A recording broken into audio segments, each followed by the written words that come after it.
क्या सुन रहे थे? सुन रहे थे दीदी कहती है कि मतलब जोर से बोलो। गीता जब हाथ में आती है तो सब लोगों की याद आ जाती है। ये सब पता चलता है ना, जो इस दुनिया में सबके पास सब कुछ है, लेकिन समय किसी के पास नहीं है। समय एक ऐसा है जो कि देने के लिए लोग कतराते हैं।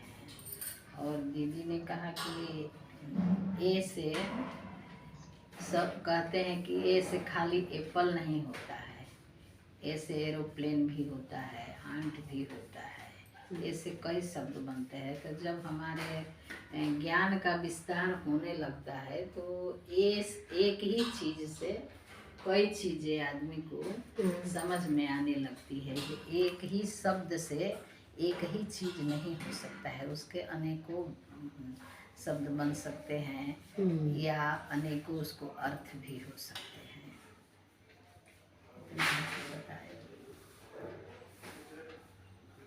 और विद्या देवी का सुन रहे थे, तुमने क्या सुना?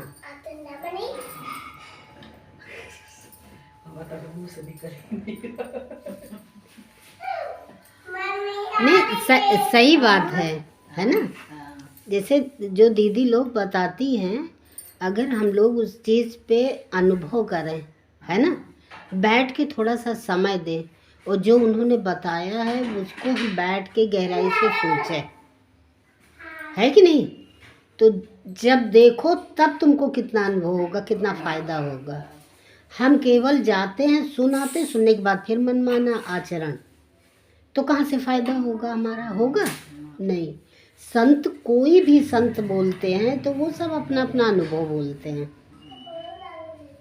ज्ञान तो भरा पड़ा है, जहाँ देखोगे नेट पे तो तुमको ज्ञान भरा पड़ा मिलेगा, पर उस ज्ञान से क्या हमको फ़ायदा होता है? ज़्यादा ऐसे नहीं। जैसे अब भी हमारे घर में चोर आ गए, और चोर आ गए तो चोरी करेंगे तो क्या चोरों ये जो नेट पे पुलिस दिखाई देती है, वो क्या उससे फ़ायदा होगा? अब तुम नेट पे खोल दो कि पुलिस आ रही है तो भागेंगे चोर? नहीं भागेंगे ना। तो ऐसे ही हम लोग क्या करते हैं, कहते हैं कि हमको वहाँ मिल गया। नहीं, जब गुरु हमारे ऊपर रहता है, गुरु का हाथ रहता है, गुरु की कृपा होती है, तो हम उसके पास बैठते हैं श्रद्धा भाव से। क्या होना चाहिए? हमारे अंदर का समर्पण और श्रद्धा होनी चाहिए।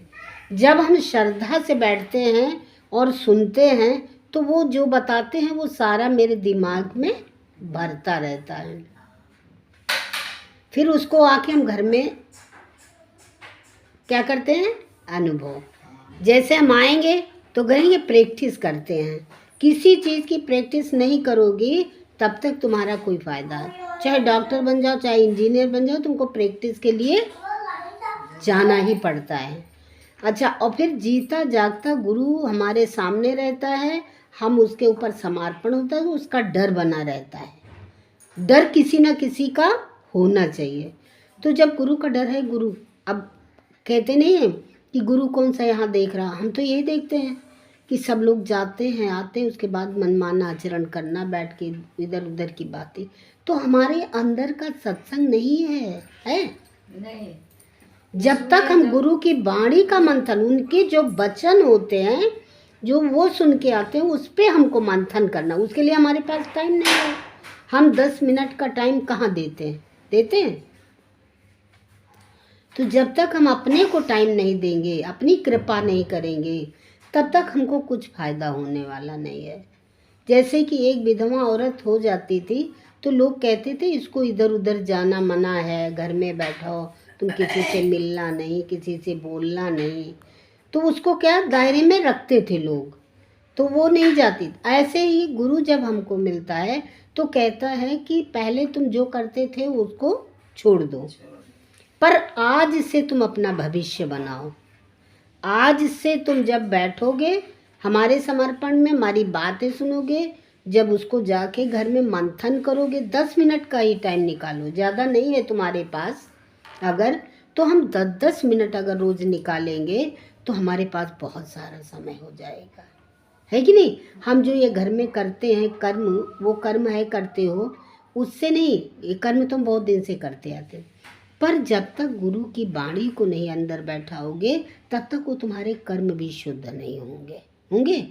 पहले भी हम यही करते थे, लोग आ जाते थे, अपने लिए बना लेते थे, खा लेते थे, लोग कोई आ गए तो नुकुर भुसुर करते थे, कहाँ भाव बदलता था? नहीं।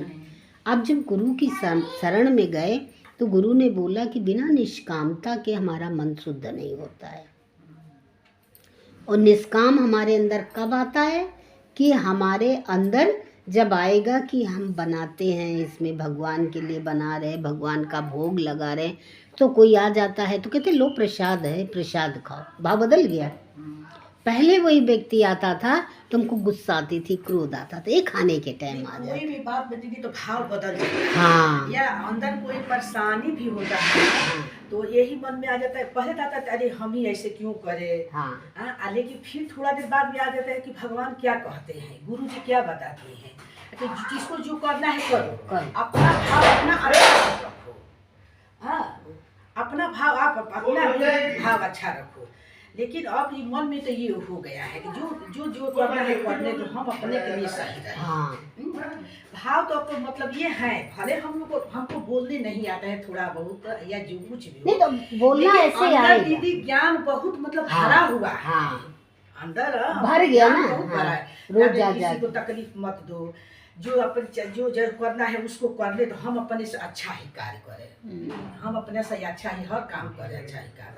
भगवान ही देख रहे हैं, भगवान आप इंसान भले आपको बुरा बना देगा, लोग भगवान तो नहीं बनाएंगे ना, ऊपर वाला तो सब देख रहे हैं।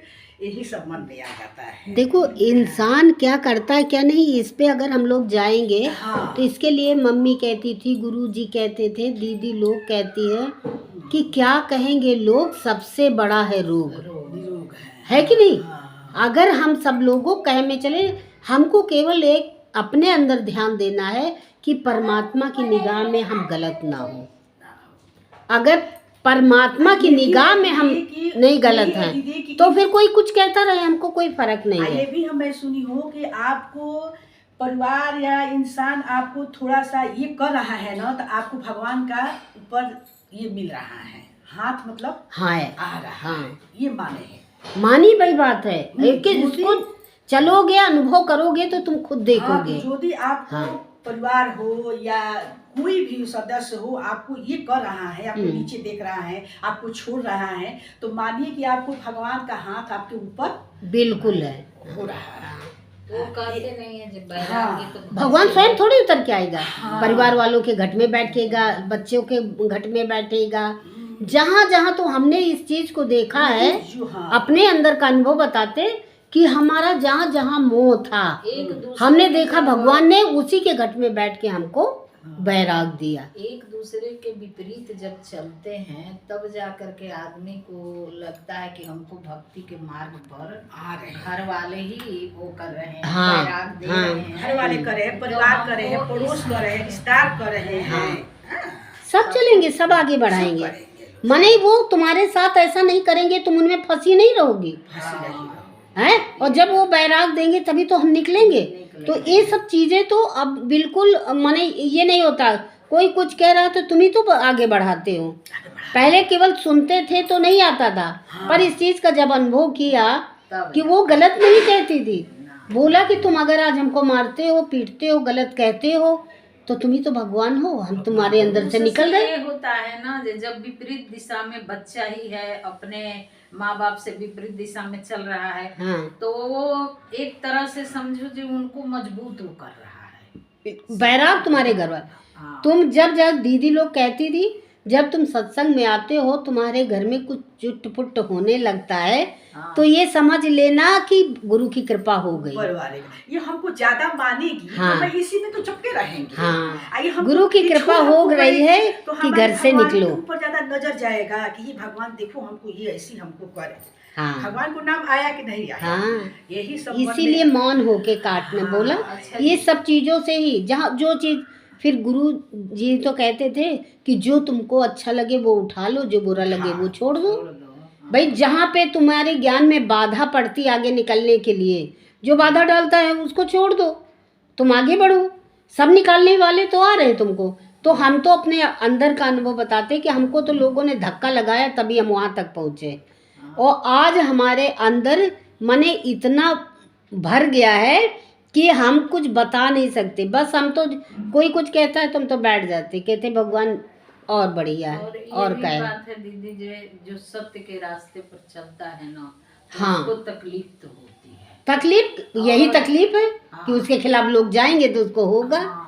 तो और ये तो जो- होगा, सत्य को तो आदमी झूठ कहेगा ही। और जो और असत्य अपने के मन में रास्ते सोच पर लो कि चलता क्या मैं है, ऐसी हूँ, अगर नहीं है तो फिर लोग कहने तो हमको क्या करना। जो असत्य के रास्ते पर चलता है उसको हम देखते हैं कि वो बहुत खुश रहता है, बहुत आनंद में रहता है, अब बढ़ता और जो भी है। अब बढ़ता भी है। हाँ। तो हम एक महात्मा जी तो ये बता रहे थे, उनसे किसी ने एक क्वेश्चन किया था, तो उन्होंने ये बताया कि हर आदमी के जीवन में थोड़ा पाप पुण्य दोनों रहता है। तो जो असत्य के रास्ते पर चलता है उसका भगवान जो पुण्य है वो जल्दी भेज देते हैं उसके पास। जे तुम अपना पुण्य काट लो तो वो आपको ऐसा दे, वो होता है, प्रतीत होता है कि वो बहुत खुश है, बहुत आनंद में है। उसको गलत भी कर रहा है तो वो अच्छा भला है। तो ऐसा नहीं है, आपको भगवान जो तकलीफ दे रहे हैं तो आपका जो पाप है वो भगवान जल्दी जल्दी खत्म कटवा कर रहे हैं। तो इससे ये होता है कि वो आदमी का जैसे पुण्य खत्म होता है फिर उसका अंत शुरू हो जाता है, मतलब उसका बिल्कुल, विनाश बिल्कुल शुरू हो सही, जाता हाँ। है। और जो अपना है वो जो सत्य के रास्ते पर चलेगा उसका पाप जल्दी खत्म हो जाता है। उसके बाद उसका पुण्य जो आएगा वो अस्थाई आएगा, मतलब उनको जो पुण्य लेट से मिलेगा लेकिन वो अस्थाई रहेगा। आदमी वो मजबूत रहेगा, उनको किसी प्रकार को कोई हिला नहीं सकता है। वो पत्थर की भांति एकदम मतलब मजबूत होता मजबूत जाता हो है। जाएगा, अचल की तरह हो जाता है। तो ये सब चीजें जब सुनते हैं अपने ये मोबाइल में सत्संग पढ़ी में, थी, ये बात मैं मोबाइल में भी पढ़ी थी। हाँ। नहीं, ये सब मैं पढ़ती जो रहती हूँ। बड़े बड़े जो आचार्य लोग हैं जो कहते हैं वाणी, तो उनमें वाणी में कुछ ऐसी चीजें होती हैं कशिश होता है। हाँ, अंदर आत्मा तक छू जाता हाँ, है उसको। कशिश आदमी ना होता है और ग्रहण कर आकर्षण। लेता है ना, तो वो दिमाग में हमेशा घूमता रहता है और फिर गलत करने का तो कोई सब सोच भी नहीं सकता। तो अच्छा व्यक्ति गलत नहीं कर सकता है कि बोले नहीं कि जब तुम किसी से कहोगे 5 रुपये देंगे उसको थप्पड़ मारा, वो गया मारा या। और अच्छे व्यक्ति से कह दोगे तुमको हम देंगे 10 लाख, मारा, तो वो नहीं जाएगा, क्योंकि उसके लिए धर्म सबसे बड़ी चीज़ है। क्यों मारेगा वो, क्यों कहेगा किसी को। तो ये सारी चीज़ें सब देखते देखते मन एकाग्र हो गया कि तुम कितनी भी कोशिश करो, कितनी मेहनत करो, कितना कुछ भी करो, तुम्हारी बात को कोई नहीं, क्योंकि सच किसी को चाहिए नहीं। आज सत्संग हो रहा है तो सत्संग सबको नहीं चाहिए। कहाँ तो छठनी तो कौन करता है, भगवान ही तो करता है। जब तुम उसके लिए मरने लगते हो तो उसी के घट में बैठा के और वो तुमको दिखाता है कि देखो तुम इतना मेहनत करती हो, इतना जाती हो, इतना उसको ये करती हो, पर वो तो नहीं सुन रहा है। और जब सुनेगा नहीं आदमी तो क्या निकलेगा, तो खुद ही शर्म आती, अरे छोड़ो, हमारे अंदर से गंदगी ही नहीं जा रही तो अमृत कहाँ से आएगा। भैया हम साफ करें बैठ के तो कैसे साफ करें, ओम के साबुन से। ओम के साबुन से कहाँ करते हैं हम, तो उसके फलाने के साबुन से करते, धमाके के साबुन से करते, इसी में हम रह जाते हैं। तो अंतःकरण तुम्हारा गंदा हो रहा है ना, कहाँ से साफ होगा। हम लोगों को बैठ के केवल सत्संग सुनो, ये नहीं है कि तुम नहीं जा पाते हो डेली, कोई बात नहीं, पर तुम्हारा मन पहुँचता है। उतनी देर तक तुम घर में भी कोई काम करते हो तो तुम ये सोचो मैं बैठ के वहाँ दीदी के पास सत्संग सुन रही हूँ, है कि नहीं। वो जब तुम्हारा मन ऐसा एकाग्र हो जाएगा तो देखो कि तुम्हारा भाव उतनी देर तक सत्संग में ही रहेगा।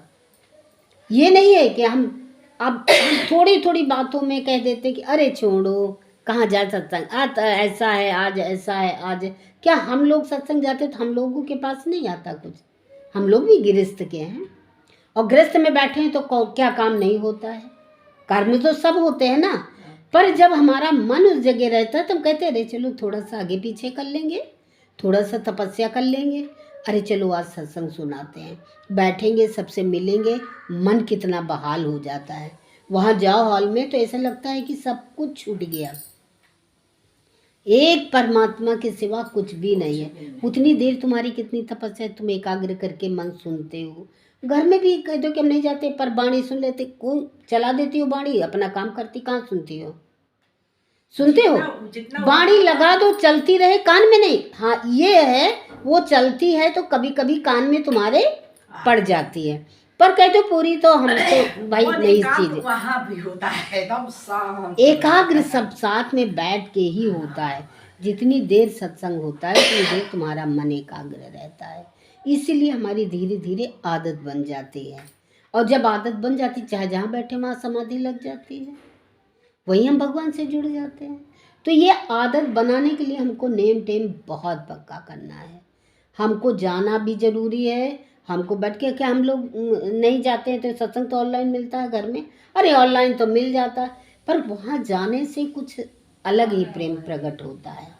मिल जाए, सब कोई देख लो, सब प्रेमियों से मिलो, देखो कितना प्यार उमड़ता है, कितने दिन के बाद लोग मिलते हैं, कितने लोग, तो ये मन होता है अरे चलो छोड़ो ये झंझट और ये झमेला, कहीं छोड़ चलो घर का झमेला, चलो सतगुरु का मेला। तो बस बढ़ चलो, आगे जाओ, आदत बनती चली जाएगी, तो तुम्हारी आदत बन जाए, और एक दिन बैठ जाओगे। अगर एक दिन बैठ गए तो कुछ नहीं होगा, है कि नहीं? हाँ,